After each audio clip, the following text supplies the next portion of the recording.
Si Gwen. Maba na kanina. Mag-print out.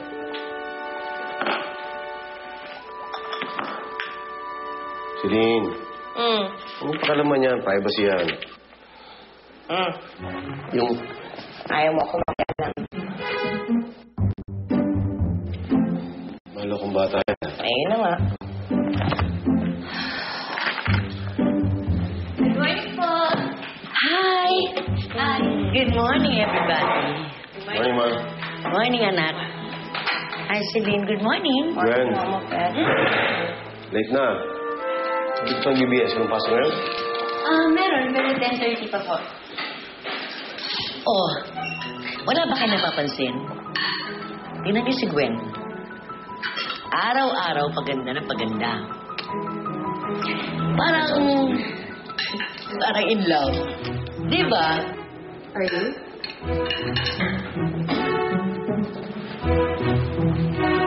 Wow! Ang gwapo naman! Bagay na bagay, ha? Saan ang lakad? Papasok. May date ka. May girlfriend ka na, no? Wala. May girlfriend ka na sa mukha mo. Kilala kita. May girlfriend ka na. Anong pangalan? Girlfriend, wala.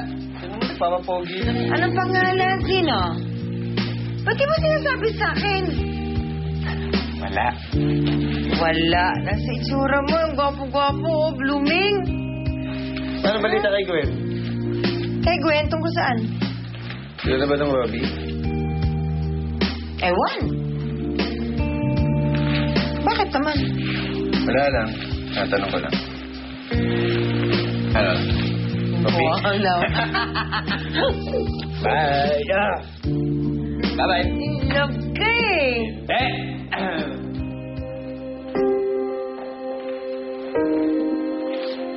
Basta ang alam ko, I'm inspired to become a better person. Yun lang. Because of Robbie? Dad, crush lang naman po yun eh. Ano? Kahit crush yun pa pwede. Bata ka pa eh. Well, masarap naman talaga magka-crush, di ba? Kasing attraction, eventually it becomes affection. Tapos ang sarap-sarap ng feeling, parang ang saya-saya mo parate. Aabot ka sa point na kahit mali, ipipilit mo.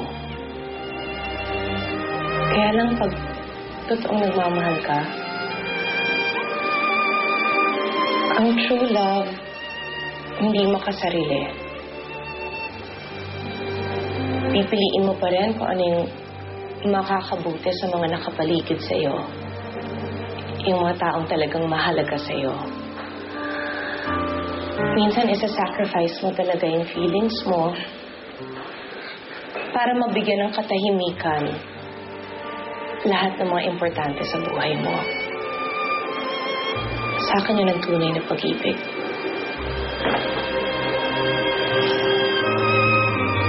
Celine, ang pinag-uusapan, crush lang. Oh my God. Para kang nag-State of the Nation address. Bongversius! I like it. Hindi naman po nakakatawa.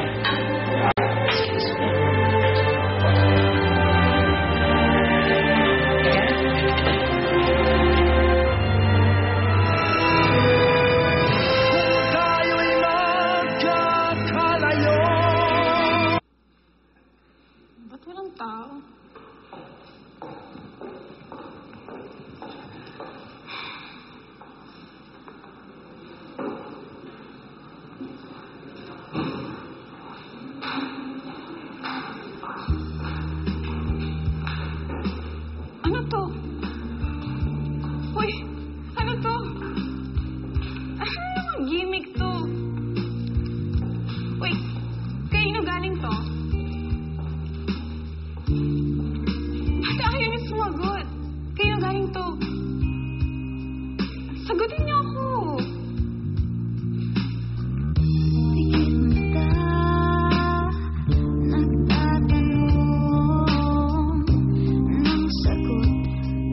sa bakit pikit mata lumuluha, di maintindihan, puno ng pait, parang walang nakikinig. And dyan ka nagkakamali.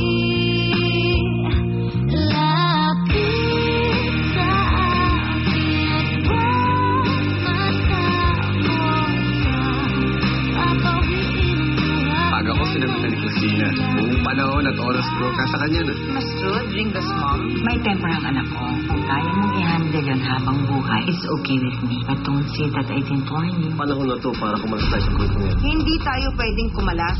Alam mo yan. Maghahanap na ako ng paraan para makaiwas sa grupo niya. Hello, Alodra. Si Trasito. Yes, anong problema? Kausap ko si Uno. Mukhang desidido na kumalas. Kailangan gawin mo ng paraan yan. 2 anak ni Uno, hindi ba?